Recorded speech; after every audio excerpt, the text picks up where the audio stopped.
Barrage వద్ద కృష్ణమ్మ మహోగ్ర రూపం దాల్చింది. 11,40,000 క్యూసెక్ల వరద ప్రవాహం కొనసాగుతోంది. ఎప్పుడు ఏం జరుగుతుందోనని ప్రజలు బిక్కుబిక్కుమంటూ కాలం వెల్లదిస్తున్నారు. అటు లంక గ్రామాల ప్రజలు సైతం భయాందోళనలో ఉన్నారు. దీనికి సంబంధించి మరింత సమాచారాన్ని మా ఏపీ బ్యూరో చీఫ్ రామారావు అందిస్తారు. రామారావు, అక్కడ తాజా పరిస్థితి ఏంటి? శ్రీనివాస్, మనం ప్రస్తుతం ప్రకాశం బ్యారేజ్ దగ్గర ఉన్నాము. కృష్ణమ్మ ఉగ్రరూపం దాల్చుతుంది. మహోగ్ర రూపంగా మారి కృష్ణమ్మ ప్రకాశం బ్యారేజ్ని తాకింది. ప్రకాశం బ్యారేజ్ చూస్తున్నాం, మన వీడియో జర్నలిస్ట్ మహేష్ చూపిస్తున్నారు. ప్రకాశం బ్యారేజీకి ఈ లెవెల్లో ప్రకాశం బ్యారేజ్ నిర్మాణం జరిగిన తర్వాత ఈ నీటి మట్టం ఇంత స్థాయిలో రావటం అనేది ఇదే మొదటిసారి. 1903 సంవత్సరంలో దాదాపుగా 8,70,000 క్యూసెక్కులు వచ్చింది. మళ్ళా 2009 సంవత్సరంలో ప్రకాశం బ్యారేజ్ ఇప్పుడు దాదాపుగా 10,94,000 వరకు వచ్చింది. ఇప్పుడు తాజాగా 2024లో ప్రకాశం బ్యారేజ్ 11,40,000 క్యూసెక్కులు దాటి ప్రవహిస్తోంది. 11,40,773 క్యూసెక్కుల వరద ప్రవాహం ఇప్పుడు 1 గంటకి ప్రకాశం బ్యారేజ్ని టచ్ అవుతుంది. మనం చూస్తున్నాం, ప్రకాశం బ్యారేజ్ మీద రాకపోకలు మొత్తం కూడా నిలిపివేశారు. కింద ప్రకాశం బ్యారేజ్ కింద పోల్స్ ఏవైతే ఉన్నాయో వెంట్స్, ఆ వెంట్స్ పై వరకు కూడా వాటర్ లెవెల్ టచ్ అయింది అని అంటే ప్రకాశం బ్యారేజీ దగ్గర పరిస్థితి ఏ విధంగా ఉంది అనేది కూడా మనం స్పష్టంగా అర్థం చేసుకోవచ్చు. ప్రకాశం బ్యారేజీకి ముందుగా ఎగువ భాగం నుంచి, అంటే ప్రకాశం బ్యారేజీకి పైన పులిచింతలు ఉంటుంది, పులిచింతలకు పైన నాగార్జున సాగర్ ఉంటుంది, నాగార్జున సాగర్కి పైన శ్రీశైలం ఉంటుంది. ఈ శ్రీశైలం నుంచి నాగార్జున సాగర్ వరకు, నాగార్జున సాగర్ నుంచి పులిచింతల వరకు కూడా మొత్తం 6 లక్షల క్యూసెక్కుల నీరు విడుదలవుతోంది. దీంతో పాటు ఈ 6 లక్షల క్యూసెక్కుల నీరు విడుదలైతే ప్రకాశం బ్యారేజీ దగ్గర విజయవాడకు వచ్చే ప్రమాదం కూడా ఏమీ లేదు. కానీ ఇక్కడ ప్రకాశం బ్యారేజీకి వేరే ప్రాంతాల నుంచి, అంటే తెలంగాణలోని ఖమ్మం నుంచి కానీ, లేకపోతే హైదరాబాద్ నుంచి కానీ, వైరా, కట్టలేరు, మున్నేరు, కీసర ఇటువంటి వాగులు వంకలు పొంగి ప్రవహిస్తుండటంతో ప్రకాశం బ్యారేజీకి పులిచింతల నుంచి వచ్చే 6 లక్షలతో పాటు ఇప్పుడు నేనేవైతే చెప్పానో ఆ వాగులు వంకలు పొంగి వస్తుంది. మరో 6 లక్షలు క్యూసెక్కుల వరకు కూడా వరద నీరు వచ్చి చేరుతుంది. దీంతో మొత్తం దాదాపుగా 11,40,000 క్యూసెక్కులకి వరద ప్రవాహం వచ్చి చేరిపోయింది. దీంతో ప్రకాశం బ్యారేజీ చరిత్రలో ఎప్పుడూ లేని విధంగా 2024 సంవత్సరంలో 11,40,000 క్యూసెక్కుల వరద చేరుకుంది.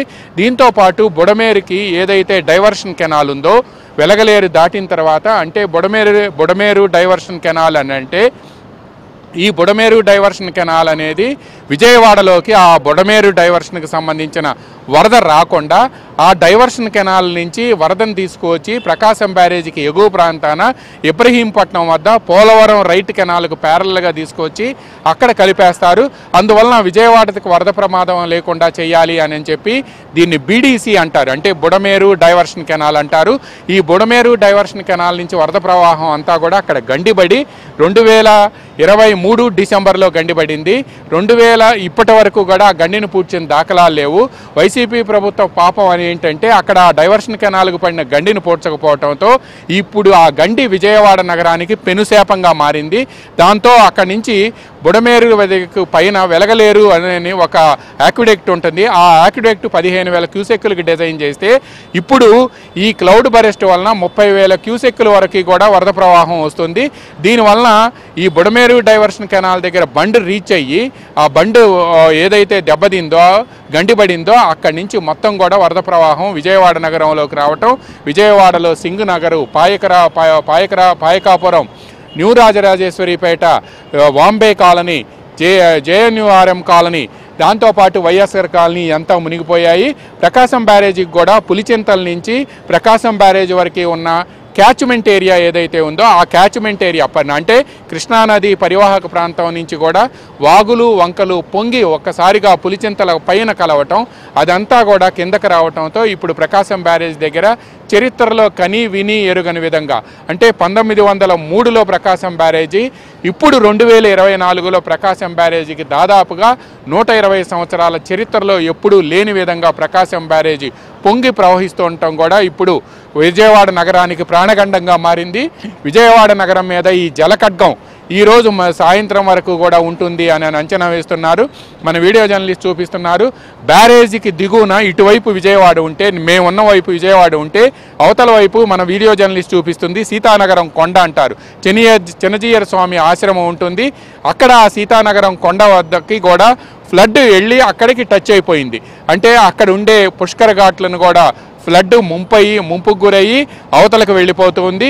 ఇక మనం చూస్తున్నాం రెండో వైపు ప్రకాశం బ్యారేజీకి దిగువన, అంటే దాదాపుగా ఒక ఫర్లాంగు దూరంలో ప్రకాశం బ్యారేజీ దగ్గర రైల్వే ఫ్లైఓవర్లు ఉంటాయి. ఈ రైల్వే ఫ్లైఓవర్లు కూడా దాదాపుగా రైల్వే ఫ్లైఓవర్లను టచ్ అయిపోతుంది ఫ్లడ్ అంతా కూడా. ఈ రైల్వే ఫ్లైఓవర్లని టచ్ అయిపోతుండటంతో ఈ ఫ్లైఓవర్లకు సంబంధించి ఎట్టి పరిస్థితుల్లో కూడా, ఈ రైల్వే బ్రిడ్జిలకు సంబంధించి ఎట్టి పరిస్థితుల్లో కూడా ట్రైన్స్ అన్నీ కూడా చాలా స్లోగా మూవ్ అవ్వాలి అని చెప్పి దక్షిణ మధ్య రైల్వే ఆదేశాలు ఇచ్చింది. అందువలన ట్రైన్స్ అన్నీ కూడా చాలా స్లోగా మూవ్ అవుతున్నాయి. ఇప్పుడు మనం ఇక్కడి నుంచి కొద్దిగా కిందకు వెళ్తే కనకదుర్గమ్మ వారధి ఉంటుంది. కనకదుర్గమ్మ వారధి కూడా విజయవాడ, చెన్నై, కోల్కతా జాతీయ రహదారిపై ఇది ఉంటుంది, ఈ కనకదుర్గమ్మ వారధి. ఈ కనకదుర్గమ్మ వారధి వద్ద కూడా వెంట్స్ మొత్తం కూడా, అంటే కనకదుర్గమ్మ వారధికి కింద ఉన్న వెంట్స్ అంతా కూడా దాదాపుగా టచ్ అయ్యి వరద ప్రవహిస్తుంది. అంటే ఈ ఏదైతే ఇప్పుడు ప్రకాశం బ్యారేజ్ దగ్గర మనం ఉన్నామో, బ్యారేజ్ దగ్గర నుంచి కిందకు వెళ్తే రైల్వే వంతెన దాటితే కనకదుర్గమ్మ వారధి ఉంటుంది. ఈ కనకదుర్గమ్మ వారధికి కూడా వాటర్ టచ్ అవుతూ ఉండటంతో 11,40,000 క్యూసెక్కులు దాకా కూడా వాటర్ టచ్ అయింది. దీంతో ప్రకాశం బ్యారేజీకి దిగువ భాగాన, అంటే అటువైపు కృష్ణా జిల్లా వైపు ఎన్టీఆర్ కృష్ణా జిల్లాలు ఈ రెండు, అదేవిధంగా గుంటూరు జిల్లా వైపు గుంటూరుతో పాటు బాపట్ల జిల్లా, ఈ 4 జిల్లాల్లో ఉన్న దాదాపుగా అనేక మండలాలు ముంపుకు గురవుతున్నాయి. కృష్ణా జిల్లాలో అయితే ముందున దిగువ భాగాన, అంటే కృష్ణా జిల్లాలో అవనిగడ్డ, నాగాయలంక, కోడూరు, తోట్లవల్లూరు ఈ మండలాల్లో ఉండే నదీ తీర గ్రామాలన్నీ కూడా ముంపుకు గురయ్యాయి. అదేవిధంగా అటువైపు గుంటూరు జిల్లా వైపు కొల్లూరు, కొల్లిపర, రేపల్లె అండ్ ఈ మండలాల్లో ఉండే గ్రామాలన్నీ కూడా ముంపుకు గురయ్యాయి. ఇక్కడ ఉండే వాళ్ళందరినీ కూడా రిలీఫ్ సెంటర్స్కి తరలించారు. ఇప్పుడు ప్రకాశం బ్యారేజ్ నుంచి నేరుగా ఈ వరద ప్రవాహం అంతా కూడా వెళ్ళి కృష్ణా జిల్లా అవనిగడ్డ మండలం, నాగాయలంక మండలం, కోడూరు మండలం దాటి హంసల్దీవి వద్ద సముద్రాన్ని టచ్ అవుతూ ఉంటుంది. ఈ సముద్రాన్ని టచ్ అయ్యే దగ్గర ఆటుపోటు ఎక్కువగా ఉండటంతో వాటర్ని సీ రిసీడ్ చేసుకోలేకపోతుంది, అంటే ఎక్కువగా తీసుకోలేకపోతుంది. దాంతో వాటర్ అంతా కూడా వెనక్కి వచ్చేస్తుంది. ప్రకాశం బ్యారేజీ డౌన్ స్ట్రీమ్లో ఇప్పుడు దాదాపుగా మనం ఇంతకు ముందు కూడా ముఖ్యమంత్రి చంద్రబాబు నాయుడు అక్కడికి వెళ్ళి కూడా చూశారు. డౌన్ స్ట్రీమ్లో ప్రకాశం బ్యారేజీకి కనకదుర్గమ్మ వారధి దగ్గర నుంచి కూడా విజయవాడ వైపుకు ఒక రిటైనింగ్ వాల్ ఉంటుంది. ఈ రిటైనింగ్ వాల్ లేకపోతే కృష్ణలంకతో పాటు రామలింగేశ్వర నగర్, డాంగే నగర్తో పాటు భూపేష్ గుప్తా నగర్, ఎన్టీఆర్ నగర్ ఇవన్నీ కూడా పూర్తిగా మునిగిపోతాయి. దాదాపుగా 1,00,000 మంది ప్రజానీకం నిరాశ్రయులు అవుతారు. అయితే ముఖ్యమంత్రిగా చంద్రబాబు నాయుడు 2014-19 సంవత్సరాల మధ్యలో రిటైనింగ్ వాల్ నిర్మించాలని నిర్ణయించారు. అప్పట్లో విజయవాడ ఈస్ట్ ఎమ్మెల్యేగా ఉండే గద్దే రామ్మోహన్ ఈ రిటైనింగ్ వాల్ కోసం ఫైట్ చేశారు. ఫైట్ చేయడంతో ఆ రిటైనింగ్ వాల్ను కొంతవరకు నిర్మించారు. అయితే ఈ రిటైనింగ్ వాల్ను పూర్తయ్యే దశలోనే 2019లో వైసీపీ ప్రభుత్వం అధికారంలోకి రావడంతో ఈ రిటైనింగ్ వాల్ని పూర్తి స్థాయిలో నిర్మించలేకపోయారు. ఇప్పుడు ఈ రిటైనింగ్ వాల్ని ఆ తర్వాత కొద్ది మేరకు పూర్తి చేసినప్పటికీ కూడా ఎక్కడైతే ఈరోజు ఉదయం ముఖ్యమంత్రి చంద్రబాబు నాయుడు వెళ్ళి రామలింగేశ్వర నగర్లో చూశారో అక్కడ రిటైనింగ్ వాల్ శ్మశానం వద్ద పూర్తి స్థాయిలో నిర్మాణం కాలేదు. దీంతో ఆ ఫ్లడ్ అంతా వచ్చి రామలింగేశ్వర నగర్ మీద పడింది. అంటే ఈ ఫ్లడ్ కూడా సముద్రం తీసుకోకపోవటంతో ఇదంతా వెనక్కి రావటం, పైగా ఫ్లో అంతా కూడా స్లోగా ఉండటంతో అదంతా కూడా నేరుగా వచ్చి ఇక్కడ వెనక్కి వచ్చేసి రామలింగేశ్వర నగర్ మీద పడటంతో రామలింగేశ్వర నగర్లోని దాదాపుగా 10 లైన్ల వరకు కూడా ప్రజానీకం అంతా కూడా నిరాశ్రయులయ్యారు.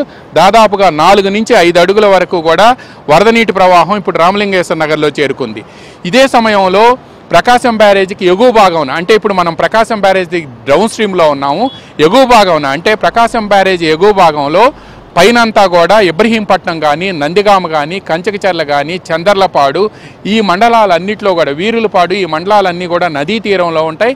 జగ్గయ్యపేట, వచ్చవాయి ఈ మండలాలన్నీ కూడా, ఈ మండలాల్లో కూడా వరద నీరు వచ్చి చేరిపోయింది. దీనివల్లనే నందిగామ దగ్గర అంబారుపేట, అదేవిధంగా ఇబ్రహీంపట్నం దగ్గర ఈ రింగ్ సెంటర్లో కూడా విజయవాడ హైదరాబాద్ జాతీయ రహదారిపై నేషనల్ హైవే మీదకి వాటర్ రావడంతో విజయవాడ హైదరాబాద్ మధ్య జాతీయ రహదారిపై ట్రాఫిక్ మొత్తాన్ని కూడా నిలిపివేశారు. హైదరాబాద్ నుంచి వచ్చే మార్గంలో చిలకల్లు టోల్ ప్లాజా వద్ద, విజయవాడ నుంచి వెళ్లే మార్గంలో ఇబ్రహీంపట్నంకి యువతల గొల్లపూడి వద్ద కూడా మొత్తం బారికేడ్స్ పెట్టి హైవే మీద ట్రాఫిక్ మొత్తాన్ని కూడా నిలిపివేశారు. దీంతో ఈ ప్రకాశం బ్యారేజీకి వస్తున్న వరద ఈరోజు మరో మధ్యాహ్నం 1 గంట నుంచి కూడా తగ్గిపోతుంది అని చెప్పి కూడా సెంట్రల్ వాటర్ కమిషన్ ఇప్పటికే రాష్ట్ర ప్రభుత్వానికి సమాచారం అందించింది. తగ్గిపోవటం అంటే దాదాపుగా 80,000 నుంచి 1,00,000 క్యూసెక్కుల వరకు కూడా వరద తగ్గిపోతుంది అనేది సెంట్రల్ వాటర్ కమిషన్ చెబుతుంది. ఈ సెంట్రల్ వాటర్ కమిషన్ నుంచి వచ్చిన ఇండికేషన్ ప్రకారం దాదాపుగా 80,000, 1,00,000 వరకు క్యూసెక్కుల వరకు వరద తగ్గినప్పటికీ కూడా ఇది దాదాపుగా 10,50,000 లేదా 10,40,000 క్యూసెక్కులకి ఫ్లడ్ ఉంటుంది. ఈ ఫ్లడ్ ఉన్నా కూడా ఇంకా సెకండ్ వార్నింగ్ అనేది రన్ అవుతూ ఉంటుంది. ఇది దాదాపుగా 7 నుంచి 6 లక్షల వరకు వస్తేనే ప్రకాశం బ్యారేజీ డౌన్ స్ట్రీమ్లో కానీ ప్రకాశం బ్యారేజీ అప్ స్ట్రీమ్లో కానీ ఉండే గ్రామాలకు కానీ ప్రజానీకానికి కానీ సురక్షితం అని మనం స్పష్టంగా చెప్పవచ్చు. ఈ మేరకు అంటే 7 లక్షల వరకు కూడా ఫ్లడ్ తగ్గాలి అంటే ఇది రేపు మధ్యాహ్నం వరకు కూడా పట్టే అవకాశం ఉంది. అప్పటి వరకు కూడా బెజవాడపై ఉన్న జలఖడ్గం మాత్రం తగ్గే అవకాశం మాత్రం కనిపించడం లేదు. అప్పటి వరకు కూడా బెజవాడలో ఉండే 16 డివిజన్ల అంటే పాయకాపురం కానీ సింగనగర్ కానీ ఈ ప్రాంతవాసులతో పాటు ఇటువైపు ఏదైతే నేను ఇంతకు ముందు చెప్పానో ప్రకాశం బ్యారేజ్ డౌన్ స్ట్రీమ్లో ఉండే గుంటూరు కానీ అటు గుంటూరు బాపట్ల జిల్లాలు కానీ ఇటు కృష్ణా ఎన్టీఆర్ జిల్లాలు కానీ వీళ్ళందరూ కూడా నదీ తీర గ్రామాల్లో ఉండే ప్రజానీకం అంతా అప్రమత్తంగా ఉండాలి. మనం చూస్తూ ఉన్నాం ప్రకాశం బ్యారేజ్ దగ్గరికి ప్రజలు వేలం వెర్రిగా వస్తున్నారు. బట్ బ్యారేజీ దగ్గర వాటర్ లెవెల్ గంటకు పెరుగుతుండటంతో ఇక్కడ కూడా అధికార యంత్రాంగం తగిన జాగ్రత్తలు తీసుకోవాల్సిన అవసరం ఉంది. లేని పక్షంలో ఏదైనా కూడా ఇక్కడ ప్రమాదాలు జరిగే అవకాశం ఉంటుంది. బ్యారేజ్ మీద రాకపోకలు మాత్రం పూర్తిగా నిలిపివేశారు. ప్రకాశం బ్యారేజ్లో మరి 1 గంట నుంచి కూడా వాటర్ లెవెల్ కూడా ఫ్లడ్ ఫ్లో కూడా తగ్గుతుంది అనేది అధికారుల అంచనాగా ఉంది. సెంట్రల్ వాటర్ కమిషన్ కూడా ఈ మేరకు రాష్ట్ర ప్రభుత్వానికి ఇండికేషన్ ఇచ్చింది. Srinivas. Thank you very much Ramarao.